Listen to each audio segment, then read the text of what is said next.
जयराम महतो आजकल हिमंता बिस्वा शर्मा से गुफ्तगू करने का बहुत इंटरेस्ट कर रहे हैं, क्या इंटरेस्ट नहीं हुआ, एक मेहमान है और मेहमान का सम्मान करना झारखंड की प्रकृति रही है। अमित महतो जी का चुनाव लड़ना हमारे दल से या ना लड़ना, चूंकि उस क्षेत्र के हमारे स्तंभ है देवेंद्र जी, हम उन्हीं पे छोड़ देते हैं, क्योंकि वो मान के चलो लोकसभा लड़ चुके हैं, वो 6 सीटों पे लड़ चुके हैं और रांची हटिया उनके लिए कहीं भी खुला है। तो ये निर्णय मैं आदरणीय बड़ी उपाध्यक्ष जी पे छोड़ता हूँ कि अमित महतो जी के साथ हम लोग किस प्रकार से राजनीति में करें या किस तरह उनके साथ आए, क्योंकि उसी क्षेत्र से आते हैं। तो ये मैं उनको ये संज्ञान में देना चाहूँगा। कोई नाराजगी ऐसी कुछ नहीं है। देखिए, अभी बात है कि राज्य के लिए हम लोग आए हैं, हम लोग सीटें जीत कर जाएंगे तो मजबूत होंगे। तो मान के चलिए अगर 2 प्रत्याशियों में क्योंकि जो लगे कि हाँ इस बार के लिए परफेक्ट है, वो नो डाउट वो फ्यूचर है, तो उसके बाद भी उनको ये निर्णय उन पर हम लोग सोच सकते हैं, उनसे मिले जुले बातचीत करें और इसका निष्कर्ष निकालें।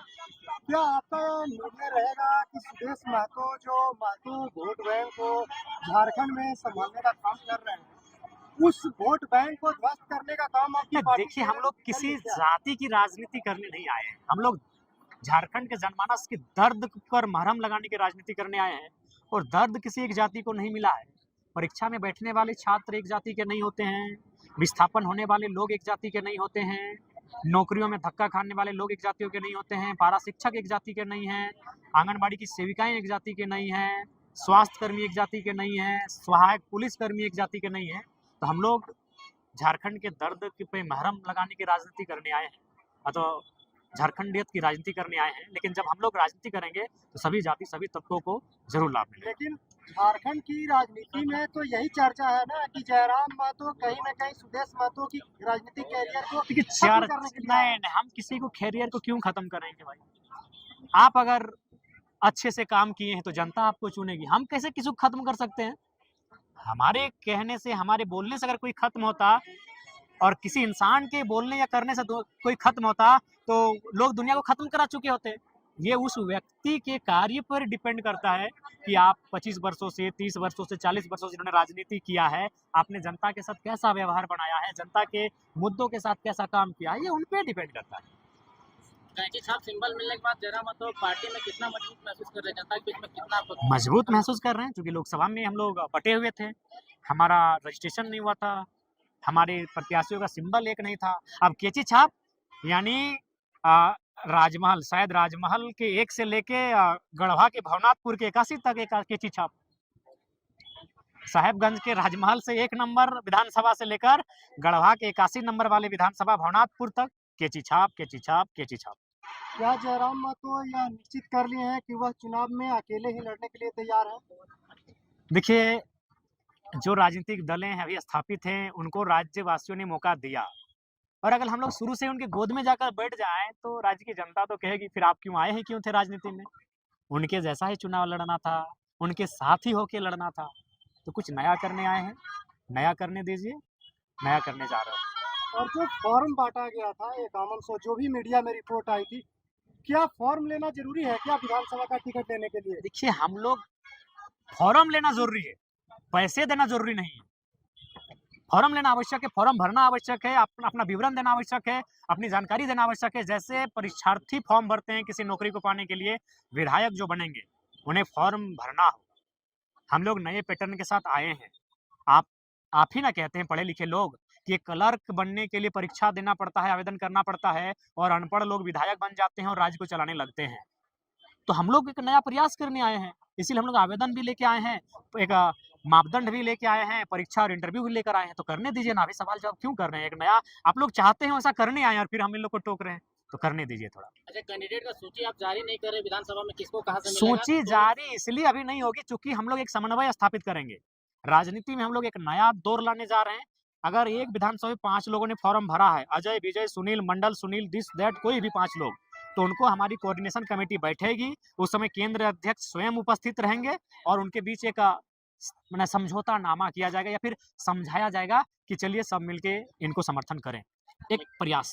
लेकिन अगर पहले सूची जारी नहीं करते तो, क्योंकि पार्टी आपकी नवेली है, तो फिर विस्तार करने में समय देखिए, आपको भी मालूम है 1 लाख जी को 4 दिन पहले टिकट मिला था।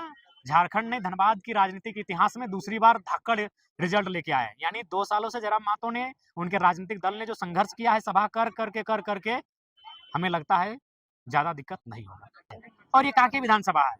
तो अब ऐसा कोई मायने नहीं है, लोकसभा जैसा कुछ है, ठीक वो प्रत्याशी हैं अलग बात है, लेकिन अब चूंकि सब कोई अपना विधानसभा का ही फोकस कर रहे हैं, तो इसलिए हम लोग भी चाहते हैं कि जो जिस विधानसभा का है वहीं पे अभी फिलहाल फोकस किया जाए। जिला भी बहुत बड़ा होता है, तो ऐसी ये कोई विषय बात नहीं है।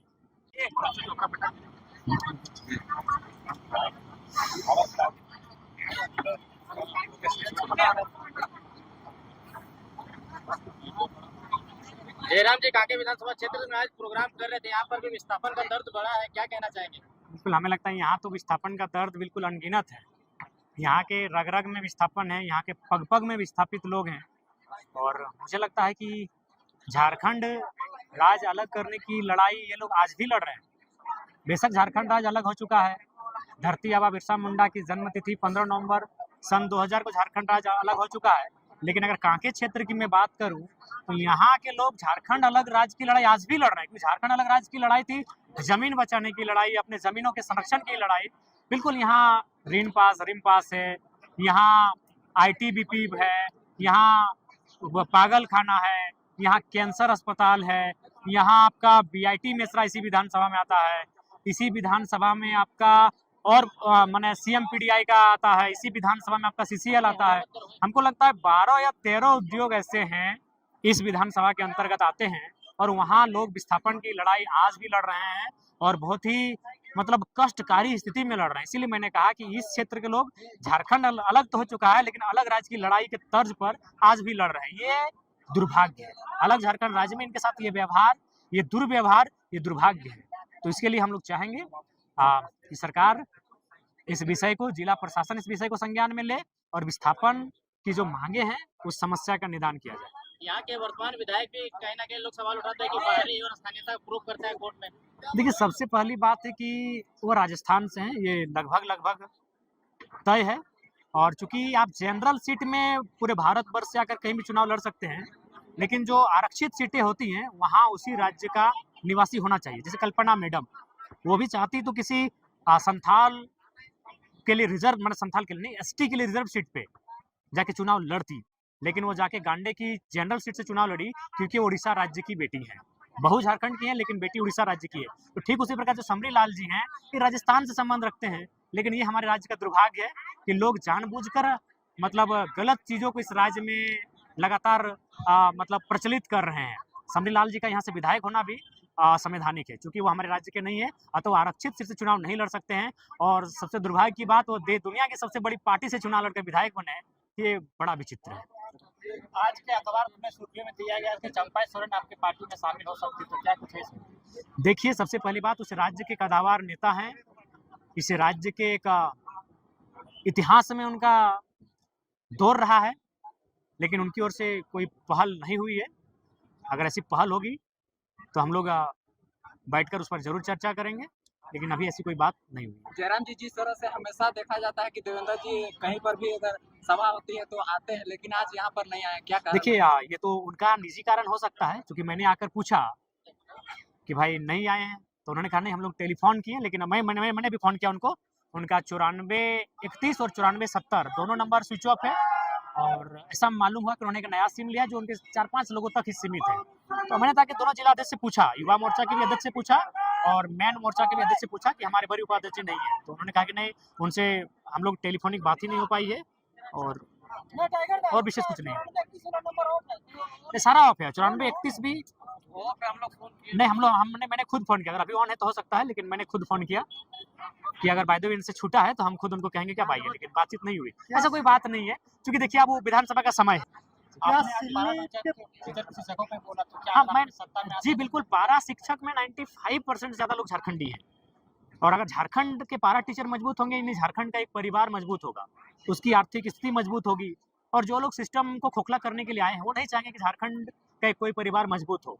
इसलिए देखिए, आज जहाँ प्रोफेसर बनते हैं, जहाँ की तनख्वाह 1.5 लाख 2 लाख 2.5 लाख है, वहाँ झारखंडी नहीं है, तो वहाँ कोई बात नहीं होता। PGT में ओपन टू ऑल कैटेगरी में धड़ल्ले से बाहर के लोग आते हैं, वहाँ कोई बात नहीं होता, लेकिन जब पारा शिक्षक की बात आती है तब देखते हैं मौन साध लेते हैं। 24 सालों से ये मानना होगा आपको कि राज्य की शिक्षा व्यवस्था की रीढ़ है, वो शिक्षक हो के उन्होंने, हमें लगता है, बहुत सारा काम किया, कभी दवा भी बांटे तो कभी जनगणना भी किया, तो जनगणना तो खैर करते हैं शिक्षक, लेकिन उसके अलावा भी बहुत सारे ऐसे काम किए जो शिक्षकों का नहीं था। तो नो डाउट 24 साल से झारखंड की शिक्षा की जो रीढ़ है उसको थाम कर बैठे हैं पारा शिक्षक। क्या सिल्ली के पूर्व विधायक अमित कुमार महतो आपके संपर्क में है क्या? देखिए संपर्क में है, बातचीत होती है। अगर वो हमारे राजनीतिक दल से आएंगे तो मैं, चूंकि बड़ी उपाध्यक्ष जो हमारे बड़े भाई देवेंद्र जी हैं उसी क्षेत्र से हैं, तो मैं ये निर्णय उन पर छोड़ देता हूँ। मैं आज मीडिया के माध्यम से